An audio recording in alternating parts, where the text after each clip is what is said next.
ആദ്യമായിട്ട് ചുമതല കയറിയത് മനുസ്വാമി മഠം മനുനാരായണൻ. ആശാന്റെ കൂടെ ചെറുപ്പം മുതല് മൂപ്പര് ആനപ്പണി എടുക്കണവരെ അതുമാതിരി നമ്മളെ ഒരു കാക്കണരാനയാണ്. എന്താ അത് ചെയ്താന്ന് ചോദിക്കും നമ്മൾ. എന്താ അതിന്റെ മുമ്പിൽ പിടിച്ച അന്യനാട്ടിൽ പോയിട്ട് നമ്മൾ മറ്റുള്ളവരെ ചീത്ത കേൾക്കേണ്ട കാര്യമില്ലല്ലോ. ഒരിക്കലും പോയി ആന നമ്മൾ അയക്കുന്നുള്ള പ്രതീക്ഷയില്ലല്ലോ. 5 കൊല്ലം പിടിയാന കയറിയ ആളാണ്.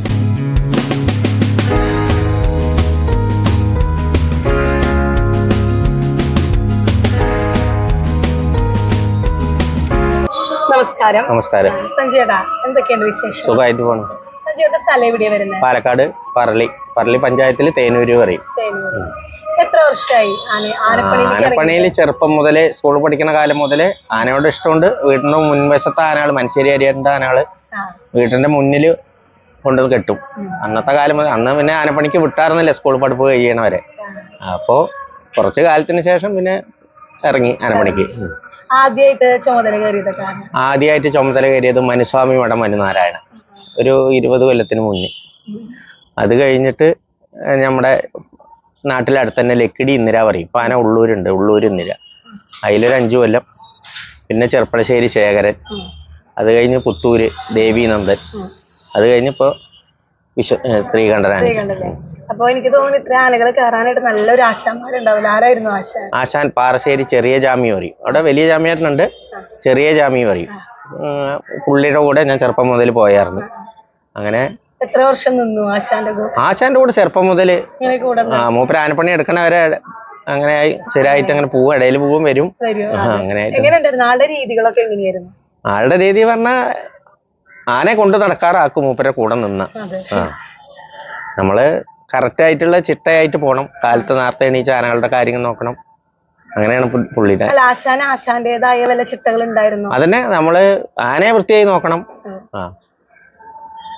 ഇപ്പൊ ചേട്ടന്റെ കീഴിലുള്ള ശിഷ്യന്മാരൊക്കെ ഉണ്ടായിരുന്നു? എന്റെ കീഴില് 1-2 ആൾക്കാരുണ്ട്.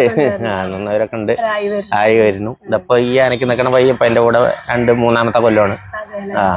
അപ്പൊ അവനെ ഇതിന് ഇടച്ചട്ട അഴിപ്പിച്ചു ഈ ആനേന്. കഴിഞ്ഞ കൊല്ലം അവൻ എന്റെ കൂടെ 3ാമനായിട്ട് നിന്നാണ്. അപ്പൊ ഇതിന് 2ാമനാക്കി. കുഴപ്പമില്ലാണ്ട് പോണു. എങ്ങനെയാണ് നമ്മുടെ മന്ത്രികുമാരന്റെ അടുത്തേക്കുള്ള ഒരു വരവ്? മന്ത്രികുമാരനെ ഇവിടുന്ന് ഒരു വിളി വന്നിട്ട് പുത്തൂർ ആനയെ ആറാട്ടുപുഴയ്ക്ക് കൈമാറ്റം ചെയ്തു. അപ്പൊ ഞാൻ അവിടുന്ന് ഒഴിവായി പോന്നു. പിന്നെ അങ്ങനെ വീട്ടിലിരിക്കുമ്പോ ഈ ആനയ്ക്ക് വിളിച്ചു. അങ്ങനെ വിളിച്ചു വന്ന് സംസാരിച്ചു. പിന്നെ സാറിന്റെ അടുത്ത് സംസാരിച്ചു. പിന്നെ അവിടെ മാനേജർ മനുവണ്ണ പറയും. മൂപ്പര കെയർ ആനയ്ക്കെത്തിയത്. എങ്ങനെയുണ്ട് ശ്രീകണ്ഠന്റെ രീതികളൊക്കെ? ശ്രീകണ്ഠന്റെ മുഴുക്കെ ആയിട്ടില്ല. ഞാനും അവനായിട്ട് 1-1.5 മാസം ആയിട്ടുള്ളൂ. എന്നാലും പക്കയാണ് എല്ലാ കാര്യവും. അതുമാതിരി നമ്മളെ ഒരു കാക്കണരാനയാണ്. മൈൻഡ് കൂടുതലാ, ബുദ്ധി ഭയങ്കരമാണ്. മറ്റുള്ള ആനകളെ മാതിരിയല്ല. മുന്നിൽ നിന്നിട്ട് ഒരാൾ നമ്മളോട് പെട്ടെന്ന് വിരൽ ചൂണ്ടി സംസാരിക്കണ അതൊന്നും മൂപ്പർക്ക് ഇഷ്ടമല്ല. ഞാൻ ഇപ്പൊ മനസ്സിലാക്കിയത്.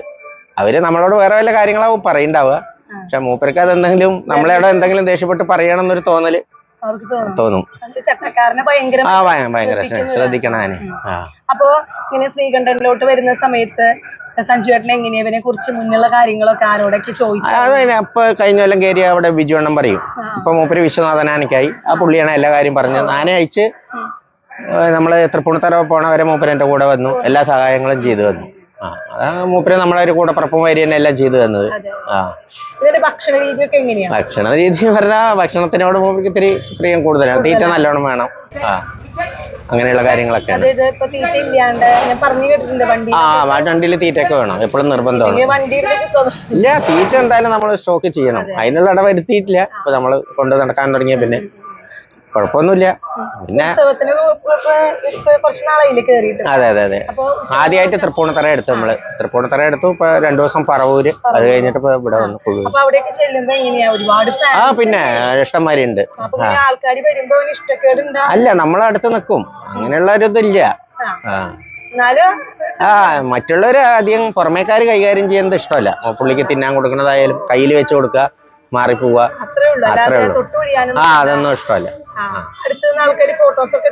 ഫോട്ടോസ് നമ്മളിപ്പോ പെട്ടെന്ന് ഇപ്പൊ ഒരാളെ എടുക്കണം പറയുമ്പോ നമ്മൾ പറ്റില്ല എന്ന് പറയാൻ പറ്റില്ലല്ലോ. ഇപ്പൊ നമുക്ക് ഒരു നേരം ആനയെ കെട്ടാനുള്ള സ്ഥലം, തീറ്റ തരുന്നു, അങ്ങനെ സൗകര്യം ചെയ്യണവർ ഒരു ഫോട്ടോ എടുക്കണം പറയുമ്പോ അപ്പൊ നമ്മൾ അടുത്ത് നിന്ന് എടുത്തു കൊടുക്കുക. നമ്മളെല്ലാവരും ആരും വെറുപ്പിക്കാൻ പാടില്ല. പേടി ഒന്നിനോട് പേടിയൊന്നുമില്ല. ഇല്ല അങ്ങനെയൊന്നുമില്ല. ഇല്ല ഇനിയിപ്പോ അവന്റെ വീട്ടിലെ രീതികൾ എങ്ങനെയാ അപ്പൊ വീട്ടിലിപ്പോ ഞാൻ ഇങ്ങോട്ട് വരുമ്പോ കൊണ്ടുവന്നു. അപ്പൊ സാർ അവിടെ ഉണ്ടായിരുന്നില്ല, ചേച്ചി ഉണ്ടായിരുന്നു, അവര് തിന്നാനൊക്കെ കൊടുത്തു. അവിടെ പോയാൽ പിന്നെ ഒരു കുഴപ്പമൊന്നുമില്ല. ഇല്ല. ഇവര് രണ്ടാളും ഒരു സ്ഥലത്ത് തന്നെയല്ലേ? ആ തറിയിലൊരു സ്ഥലത്ത് തന്നെ. അതെ, രണ്ടാലും ഇവര് തമ്മിൽ എങ്ങനെയാ? കുഴപ്പമൊന്നുമില്ല. കുറുമ്പൊന്നുമില്ല ഒരാളുടെ അടുത്ത് ഇല്ല, അങ്ങനെയൊന്നുമില്ല.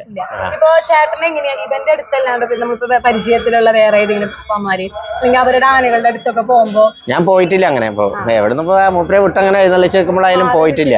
ഇല്ല, ശ്രദ്ധിച്ചു നമ്മൾ അയച്ചിട്ടല്ലേ ഉള്ളൂ. നമുക്ക് എന്തായാലും ഒരു കൊല്ലം കൊണ്ട് നടന്നാല് എന്താന്നുള്ള രീതി അറിയുള്ളൂ. കേട്ടറിവും ഇപ്പൊ ഈ 1.5 മാസത്തെ പഴക്കവും. അത് മൂപ്പര് ഉറക്കം വന്നാൽ കിടന്നുറങ്ങിക്കോളും. ഇല്ല, ശല്യമില്ലാത്ത സ്ഥലത്ത് കിടന്നുറങ്ങും, ഒരു കുഴപ്പമൊന്നുമില്ല. ഉത്സവങ്ങളൊക്കെ വരുന്ന സമയത്ത് ഒരുപാട് തിരക്കും അതെ കാര്യങ്ങളൊക്കെ വരുമ്പോ ചിലപ്പോ അത് ഇപ്പൊ നമുക്ക് ഉത്സവങ്ങൾ ചൂടായാലും തിരക്കായാലും ബുദ്ധിമുട്ടില്ല, ജനങ്ങളോടുള്ള ബുദ്ധിമുട്ടുള്ളൂ. നമ്മൾ നമ്മുടെ നാട് വിട്ടിട്ട് പോയിട്ട് ഒരു ആനയുടെ മുന്നിൽ വന്ന് കൊമ്പ് പിടിച്ച അങ്ങോട്ട് മാറാൻ പറഞ്ഞ എന്താ അത് ചെയ്താന്ന് ചോദിക്കും നമ്മളോട്. എന്താ അതിന്റെ കൊമ്പിൽ പിടിച്ച നമുക്ക് തട്ടിത്തരം. നമ്മളിപ്പോ അവരോട് എന്തെങ്കിലും പറയാന്ന് വെച്ചാൽ അവര് നമ്മുടെ മെക്കിട്ട് കയറും. ഈ തൊഴിൽ ഏറെയുള്ള ബുദ്ധിമുട്ട് ജനങ്ങളാണ്. നമ്മള് ഒന്നും സഹകരിക്കില്ല. ചെറിയ കുട്ടിയായാലും ഒന്നങ്ങോട്ട് മാറി നിൽക്കും മോനെ പറഞ്ഞാൽ ചെയ്യില്ല അവര്. അത് ഒരു മാത്രം ബുദ്ധിമുട്ടുകൾ തന്നെ. ഏത് ആനക്കാർക്കായാലും ആ ബുദ്ധിമുട്ട് തന്നെയാണ്. നമ്മളിപ്പോ ആന അവിടെ തൊടണ്ട പറഞ്ഞാൽ ഓടിക്കൊണ്ടുവന്ന് അവിടെ തന്നെ തൊടുള്ളൂ. മനസ്സിലാക്കില്ല. അത് അവർക്ക് കിട്ടുന്നത് ചിലപ്പോ ആനക്കാരനാവും കിട്ടുക. അത് കമ്മിറ്റിക്കാർ പറഞ്ഞാലും അവർ കേൾക്കില്ല, പോലീസുകാർ പറഞ്ഞാലും കേൾക്കില്ല, ആര് പറഞ്ഞാലും അവർ കേൾക്കില്ല. വഴക്കിന് കാരണം. അപ്പൊ നമ്മൾ അതിന് നിൽക്കണ്ട. പിന്നെ അന്യനാട്ടിൽ പോയിട്ട് നമ്മൾ മറ്റുള്ളവരെ ചീത്ത കേൾക്കേണ്ട കാര്യമില്ലല്ലോ. ഇഷ്ടമൊന്നുമല്ല, അങ്ങനെ ഇഷ്ടമൊന്നുമില്ല. നമ്മള് അടുത്ത് നിന്നും തൊടിയിക്കാൻ വെച്ചാൽ ശരി, അല്ലാണ്ട് അല്ലെങ്കിൽ കാലം കൊണ്ട് അടിക്കും മൂപ്പര്. അടിക്കും. കയ്യിലിരിപ്പൊക്കെ ഉണ്ട്. അല്ല, അത് നല്ലതാണ്. നമ്മള് ചോദിക്കാണ്ട് ചെയ്യില്ലല്ലോ. ഒരു സുരക്ഷയുണ്ട്, ഒരു പേടി എല്ലാവരുടെ ഉള്ളിലുണ്ടാവും. ചില പാപ്പന്മാര് നമ്മള് ഇന്റർവ്യൂ ചെയ്യുന്ന സമയത്ത് പറഞ്ഞിട്ടുണ്ടേ, എപ്പോഴും ടീച്ചറെ കുറച്ച് കുസൃതി കൂടുതലുള്ള ആനകൾ എടുത്ത് ചെയ്യാം. അധികം ആൾക്കാർ അങ്ങോട്ട് ഓടിച്ചാടി വരില്ല. അപ്പൊ നമ്മുടെ വൈലാശ്ശേരിയാന അടിക്കും, അതുമാതിരി വിശ്വനാഥനും അടിക്കും. അടുത്ത് കൊടുത്ത് തുടർന്ന് എന്തിനതിന് നിക്കണ്. നമ്മളിപ്പോ ഒന്ന് തുടരണം എന്നുള്ള ഒരു ആഗ്രഹം ഉണ്ടെങ്കിൽ ആനക്കാരനോട് ചോദിക്കുക, ഒന്ന് തൊടട്ടെ ചോദിക്കുക, ശരി. ചിലപ്പോ ചിലവർക്ക് മനസ്സിലൊരാഗ്രഹം ഉണ്ടാവും ഒന്ന് തൊടണം. അത് നമ്മൾ വേണ്ടാന്ന് പറയില്ല. ഇവര് പൂരെടുത്ത് മുഷിഞ്ഞു വരുന്ന സമയത്താവും അതിൽ പോയി തൊട്ട് ഇങ്ങനെ ഒഴിയും. അതൊന്നും ഇഷ്ടമുണ്ടാവില്ല. അല്ല, അത് ചെയ്യേണ്ട ആവശ്യമില്ല. അങ്ങനെയുള്ള കാരണങ്ങളേ ഉള്ളൂ. നീരുകാലം ഇപ്പോ ഇതിന് മെയ് ലാസ്റ്റ് ഒക്കെ ആയിട്ട് വലിക്കണം. 4 മാസം വൃത്തിയായി വലിച്ചു. അതെ, വലിയ ശല്യമൊന്നുമില്ല. അത് മറ്റേ ബിജു ആനക്കാരൻ പറഞ്ഞു തന്നു നമുക്ക് കാര്യങ്ങൾ ഇന്നമാതിരി ചെയ്താൽ മതി, അങ്ങനെ ശല്യമില്ല. അത് കഴിഞ്ഞ് നമ്മുടെ കൂടെ ഉള്ളവരെ കൊണ്ടും ഇന്നമാതിരി കൈകാര്യം ചെയ്യിച്ചാൽ മതി എന്ന് പറഞ്ഞു. ആ രീതിയിൽ നമ്മൾ ആ പുള്ളി പറഞ്ഞ് പുള്ളിക്കാരി ആനയല്ലേ, നമ്മൾ ആ രീതിയിൽ പോവാ. അറിയാലോ. നമുക്കറിയാം സിനിമാ താരമാണ്. അതെ, സിനിമാ താരമാണ്. സമ്മാനത്തിൽ അഭിനയിച്ചിട്ടുണ്ട്. അതിനുശേഷം പിന്നെ അതറിയില്ല, എന്തോ എന്നുള്ള കാര്യം എനിക്കറിയാം. അറിയില്ലല്ലോ ഇങ്ങനെ ഒരു ഒരിക്കലും പോയി ആന നമ്മൾ അയക്കുന്നുള്ള പ്രതീക്ഷയില്ലല്ലോ, മനസ്സിലില്ല. ഇപ്പൊ പാലക്കാട് നിന്ന് വന്നിട്ട് കൊല്ലത്ത് വന്നിട്ട് ഈ ആന അയക്കുന്നുള്ള മനസ്സിലേക്ക് പോലും ചിന്തിക്കാത്ത കാര്യമാണ്. അപ്പൊ അന്നൊക്കെ ആ സിനിമ കണ്ടിട്ടുണ്ടോ? പിന്നെ ആ സിനിമയൊക്കെ 2-3 പ്രാവശ്യം ഈ ആനയെ കാണാൻ വേണ്ടിട്ട് ആ സിനിമ കാണുന്നത് നമ്മള്. അതെ, ലാസ്റ്റ് അതൊക്കെ ഒരു രംഗമാണ്.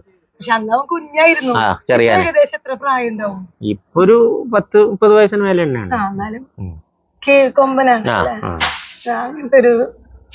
ഇനിയിപ്പോ ഒരുപാട് ഉത്സവങ്ങളും കാര്യങ്ങളൊക്കെ തുടങ്ങിയല്ലേ. ഇപ്പൊ ശരിക്കും ഇവര് നിക്കുന്നത് കൊട്ടാരക്കരയാണോ? പത്തനാപുരത്താണ്. അപ്പൊ വീട്ടിലൊക്കെ ചെന്ന് കഴിഞ്ഞാൽ അവന്റേതായ കുഴപ്പമില്ല. അവർക്ക് ഇഷ്ടമാണ് അവിടെ എത്തിയ. അവിടെ എത്തിയ മൂപ്പരേതായ രീതിക്ക് എത്തിയ ഭക്ഷണം വാങ്ങും, കഴിക്കും. അങ്ങനെയുള്ള കുഴപ്പമൊന്നും. ഇപ്പൊ സഞ്ജയേട്ടൻ കയറിയിട്ട് ഇപ്പൊ കുറച്ച് നാളായിട്ടുള്ളൂ. അപ്പൊ സഞ്ജയേട്ടന്റെ ഒരു മനസ്സില് ഏറ്റവും ഇഷ്ടപ്പെട്ട നമ്മുടെ ശ്രീകണ്ഠന്റെ സ്വഭാവമായത്? അതന്നെ, നാട്ടുകാരെ നമ്മളോടൊന്നും പറയാൻ പറ്റില്ല, അത് ഉറപ്പുള്ള കാര്യം. പിന്നെ നമ്മളോട് ഭയങ്കര സ്നേഹ. ആനക്കാരോട് അയച്ച ആനക്കാരോട് ഭയങ്കര സ്നേഹ. അതുമാതിരി 3-ാം പാപ്പാൻ ഒന്നും ചെയ്യരുതും പറയരുത്, തീറ്റ ഇട്ട് കൊടുക്കാൻ മിണ്ടാണ്ട പോരുക. അതൊന്നും മൂപ്പർക്ക് ഇഷ്ടമല്ല. കുഴപ്പമില്ല. 3-ാമന് തിന്നാൻ ഇട്ട് കൊടുക്കുക, അങ്ങനെയുള്ള കാര്യങ്ങൾ ചെയ്യാം. അല്ല, പക്ഷെ പുള്ളിക്കകത്ത് അങ്ങനെ ഇഷ്ടമല്ല. ചേട്ടനും അങ്ങനെ തന്നെയാ തോന്നുന്നത്. അതെ, തോന്നുന്നുണ്ട്. ഇനിയിപ്പോ ഈ ഒരു ഉത്സവ സീസൺ കഴിഞ്ഞു കഴിഞ്ഞാൽ പിന്നെ നമുക്കറിയാം കുറച്ചൊരു ഗ്യാപ്പ് ഉണ്ട്. ഒരു കൊല്ലം കഴിഞ്ഞാൽ നമുക്കറിയാം കാര്യങ്ങളെ. പണ്ടുള്ള ചേട്ടൻ്റെ ഒരു എത്ര വർഷം ഉണ്ടാവും ഏകദേശം ആനപ്പണിക്ക് അങ്ങനെ ചോദിച്ചാ ഇപ്പൊ പണിക്ക് ഇറങ്ങിയിട്ട് എന്തായാലും ഒരു 10-25 കൊല്ലായി. ആ ഒരു കാലഘട്ടത്തിലെ ഒരു ആനപ്പണി ഇല്ലേ ഇപ്പോഴത്തെ ആനപ്പണിയും തമ്മിൽ എന്താണ് ഇത് വ്യത്യാസമായിട്ട് തോന്നുന്നത്? അത് ഇപ്പോഴത്തെ ആനപ്പണി വേറെ അല്ലേ. ഇപ്പൊ പൊതുവേ ഞാനൊരു ഇത് പറയല്ല, ഇന്റർവ്യൂ എടുക്കുമ്പോ പഴയ ആനക്കാര് ഇപ്പോഴത്തെ ആനക്കാരെ കുറ്റം പറയും. അതിന്റെ ആവശ്യമില്ല. നമ്മൾ നമ്മുടെ തൊഴിലെടുക്കുക, മറ്റുള്ളവരെ കുറ്റം പറയേണ്ട ഒരു ആവശ്യമില്ല. ഇന്നത്തെ ആനക്കാർ അങ്ങനെയാണ്, മറ്റേതാണ്, ഇതാണ് പറയും. അപ്പൊ അവര് പഴയ രീതിയിൽ ഇപ്പൊ ആരും ആനപ്പണി എടുക്കില്ല. ഇപ്പൊ ഒന്നും വേണ്ട, സ്റ്റീലിന്റെ ചങ്ങല ഉപയോഗിക്കുന്നുണ്ട്. എന്നാൽ പഴയ ആൾക്കാർ ഇരുമ്പിന്റെ ചങ്ങല ഞങ്ങൾക്ക് മതി എന്ന് പറയുന്നില്ല. അന്നത്തെ കാലത്ത് ആനപ്പണി വേറെ സിസ്റ്റമാണ്. എന്തായാലും വണ്ടിയില്ല, നടത്തമാണ്, അങ്ങനെയുള്ള കാലങ്ങള്. പിന്നെ ഇപ്പോ മലയാളി ഉടമസ്ഥന്മാരുടെ അവിടെ അധികം ആനകൾ പഴയ സ്ഥലത്ത് പോയി ആനകളെ കൊണ്ട് നിർത്തും. പണി ഉണ്ടാവും ചില ആനകൾക്ക്. ഇന്നിപ്പോ പൂരം മാത്രമേ ഉള്ളൂ. ആ കാലം ഈ കാലം തമ്മിൽ ഭയങ്കര വ്യത്യാസം വന്നു. എന്തായാലും ഇപ്പൊ സഞ്ജയുടെ പഠിപ്പിക്കുന്ന ആ ശിഷ്യന്മാർക്കായാലും എന്തായാലും പഴയ രീതികൾ ഞാൻ പഴയ രീതിയിൽ എപ്പോഴും നടക്കണം. ഫോളോ ചെയ്യുന്നത്. എനിക്ക് രാവിലെ നേരത്തെ എണീക്കണം, ആനന്റെ കാര്യം നോക്കണം. 10 മണിക്ക് 9 മണിക്ക് ആനപ്പണി ഞാൻ എടുക്കില്ല. അതാണ് ഞാൻ ചോദിച്ചത്, ആ ഒരു വ്യത്യാസം. അത് ഞാൻ എന്റെ ആശാൻ പഠിപ്പിച്ചു തന്ന മാതിരി രാവിലെ 4 മണിക്ക് എണീക്കും. ഞാൻ ഒഴിവുള്ള ദിവസം 4 മണിക്ക് എണീച്ച് ചായ കുടിച്ച് നമ്മുടെ പണി 8-8:30 9 മണിയാകുമ്പോഴേക്കും കഴിയണം. അല്ലാണ്ട് 9 മണിക്ക് വന്നിട്ട് ആനന്റെ അടുത്ത് പണിയെടുക്കണം സിസ്റ്റം ഇല്ല. അതില്ല. പിന്നെ വൃത്തിയും വെടുപ്പിലും നടക്കണം. വഴിയടിക്കും. ഞങ്ങളിപ്പോ എവിടെ കൊണ്ട് നിർത്തിയാലും, ഇപ്പൊ ഇവിടെ പരിപാടികളുള്ള സ്ഥലത്ത് അവിടെ കൊണ്ട് നിർത്തിയാലും ഇത് വൈകിട്ട് കഴുകി വഴിയടിക്കും. അത് ചെറ്റാണ്. ആനയ്ക്കും നല്ലതാണ്. നമുക്ക് ഈ ലോറി സംവിധാനം ഇത് പിന്നെ നടക്കണ ആനേനെ അങ്ങനെ വാങ്ങിച്ചാലും നമുക്ക് കുഴപ്പമില്ല. വഴിയടിക്കേണ്ട കാര്യത്തിനൊന്നും ഒരു ബുദ്ധിമുട്ടില്ല. ഇനിയിപ്പോ നമ്മുടെ ഈ ഫാൻസുകാര് നമുക്ക് ഫാൻസ് ഒന്നും ഇല്ല. അങ്ങനെ നമുക്ക് വേണ്ടപ്പെട്ട, നമുക്കറിയാം നമ്മുടെ മനസ്സിൽ ഇന്ന ആളോട് ഇഷ്ടം നമുക്ക് തോന്നും. നമ്മൾ അങ്ങനെയുള്ള ഒരു ആനക്കാരനോടായാലും നമ്മൾ അങ്ങനെ പെരുമാറുള്ളൂ. മറ്റുള്ളവരായാലും അതിപ്പോ നമ്മൾക്ക് അറിയാം. ഒരു ഉത്സവത്തിന് പോയാൽ അവിടെ ആരൊക്കെ വന്ന എന്തൊക്കെ രീതിയാണെന്ന് നമുക്കറിയാം.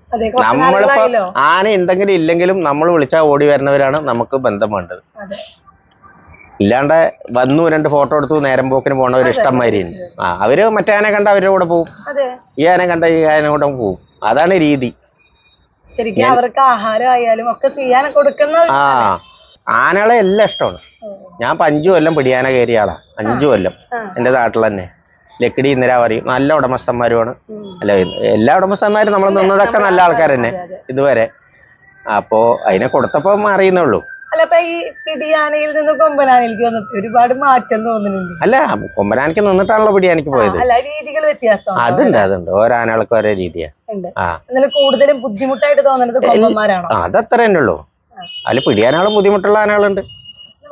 മറ്റേ ചെമ്പകം പോലത്തെ ടീമുകൾ. അപ്പൊ ആനയും അങ്ങനെ അവിടെ തടിപ്പടിയായിട്ട് പോയതാണ്. ഞാൻ പോയിട്ട് അങ്ങനെ ഉത്സവങ്ങൾ എടുത്തു. പിന്നെ ആനയ്ക്കൊരു 19 ഉത്സവത്തോളം സീസണിലായി. അങ്ങനെ സ്ഥിരം നിത്യ പരിപാടികളായി ആനയ്ക്ക്. 5 വർഷത്തോളം 5 വർഷം അവിടെ ആനയ്ക്ക് നിന്നു. ഒരുപാട് പരിപാടികൾ പരിപാടികൾ എടുത്ത് നിന്നു. ഇവിടെ ഇപ്പൊ നമ്മള് ശ്രീകണ്ഠൻ എങ്ങനെയാ തടിപ്പണിയൊക്കെ എടുക്കും? ഇല്ല ഇപ്പൊ തടിപ്പടിക്കുന്നു. അപ്പൊ അത് നല്ല ശരിക്കും പറയുന്നു നല്ലതാണെന്നല്ലേ? നല്ലതാണ് പറയണ്ടേ. ഇപ്പോഴത്തെ നിയമം കാര്യങ്ങളൊന്നും ഇപ്പൊ ആന തടിയെടുത്താലും പ്രശ്നമാണ്. പണിപ്പിച്ചു അങ്ങനെ പറയും. എല്ലാവരും ഇപ്പൊ ഫോട്ടോ വീഡിയോ ആണല്ലോ. അറിയില്ല. പണി വരുമ്പോഴാണ് അറിയുന്നത്. ഇപ്പൊ ഗണേഷ് സാറിനൊക്കെ എങ്ങനെയാ ഇതിനോട് ഭയങ്കര ഒരു സ്നേഹം തന്നെയാണ്. 2 മക്കളെ പോലെ തന്നെയാണ് അല്ലേ? ബാലകൃഷ്ണൻ സാറിന്റെ തൊട്ട് ഇങ്ങോട്ടുള്ള എനിക്ക് പഴയ കാര്യങ്ങൾ അറിയില്ല. ഭയങ്കരമായിട്ട് എല്ലാ ആനയുടെ ഭയങ്കര സ്നേഹം. അതിൽ എന്തെങ്കിലും അവരുടെ ഭാഗത്ത് ചെറിയൊരു തെറ്റുണ്ടായി കഴിഞ്ഞാൽ ആള് വളരെയധികം. അതെ അതൊക്കെ സ്ട്രിക്റ്റ് ആണ്. എന്നോട് സാറ് പറഞ്ഞ 2 കാര്യമാണ്. ആനയെ ഉപദ്രവിക്കരുത്, മദ്യപാനം. ഞാൻ പറഞ്ഞിട്ടുണ്ടാവില്ല. നമ്മളോടൊരു ഭാഗത്ത് നമ്മുടെ ഭാഗത്തുനിന്ന് ഒരു തെറ്റ് വരില്ല എന്ന് ഞാൻ പറഞ്ഞിട്ടുണ്ട്. നമ്മളിപ്പോ നിന്ന ആനകളൊക്കെ അങ്ങനെ തന്നെ കൊണ്ടു നടന്നിട്ടുള്ളൂ. അപ്പൊ ഞാൻ അങ്ങോട്ട് ഒരു ചോദ്യം സഞ്ജയനോട് ചോദിച്ചോടെ. നമുക്കിപ്പോ ആന എന്ന് പറയുന്നത് എത്രയിലൊരു വന്യജീവിയാണ്. അപ്പോ അത് പേടിക്കുന്നത് നമ്മുടെ കയ്യിലുള്ള ഈ കോലിനെയും കമ്പനിയാണ്. അതെ. അപ്പൊ എങ്ങനെയാണ് അതിനെ തല്ലാതിരിക്കുക? കുറുമ്പ് കാണിക്കുമ്പോ അല്ല, തല്ലണം, ആവശ്യത്തിന് തല്ലണം. അമിതമായി ഉപദ്രവിക്കരുത്. ആന തെറ്റ് ചെയ്യണതിന് നമ്മൾ തല്ലണം. അത് നമ്മളെ ആൾക്കാരെയും പരിസരവും നോക്കി ചെയ്യണം. നമ്മുടെ ഉള്ളിലെ സങ്കടം അത് ചെയ്യരുത്. അതൊരിക്കലും ചെയ്തിട്ട് കാര്യമില്ല. പിന്നെ ഓരോ ആനകളും ഓരോ രീതിയാണ്. അപ്പൊ അതിനനുസരിച്ച് നമ്മൾ അതിൻ്റെതായ പണികൾ എടുത്ത് പോവാ. അങ്ങനെയൊക്കെ അങ്ങനെയുണ്ട് സഞ്ജയേട്ടൻ മുന്നോട്ട് പോണോ. എന്തായാലും വളരെ കുറച്ചു നേരം സഞ്ജയേട്ടന് കിട്ടിയിട്ടുള്ള വീഡിയോ. കാരണം നമ്മളിപ്പോ കുഴൂര് അമ്പലത്തിലാണ് ഏകാദശി ഉത്സവത്തിന് വന്ന സമയത്താണ് ശ്രീകണ്ഠനെയും അതുപോലെ തന്നെ സഞ്ജയേട്ടനെയും ഒക്കെ തിരക്ക് പിടിച്ചൊരു ദിവസം. അതിൽ നിന്ന് വളരെ കുറച്ച് സമയമാണ് ഞങ്ങൾക്ക് വേണ്ടിയിട്ട് മാറ്റിവെച്ചപ്പോൾ ഒരുപാട് സന്തോഷം. ഇനിയും ഒരുപാട് ഉത്സവങ്ങളും കാര്യങ്ങളൊക്കെ ആയിട്ട് സഞ്ജയേട്ടനും ശ്രീകണ്ഠനും അങ്ങോട്ട് തിരക്കിലാവട്ടെ. എല്ലാ ആശംസകളും.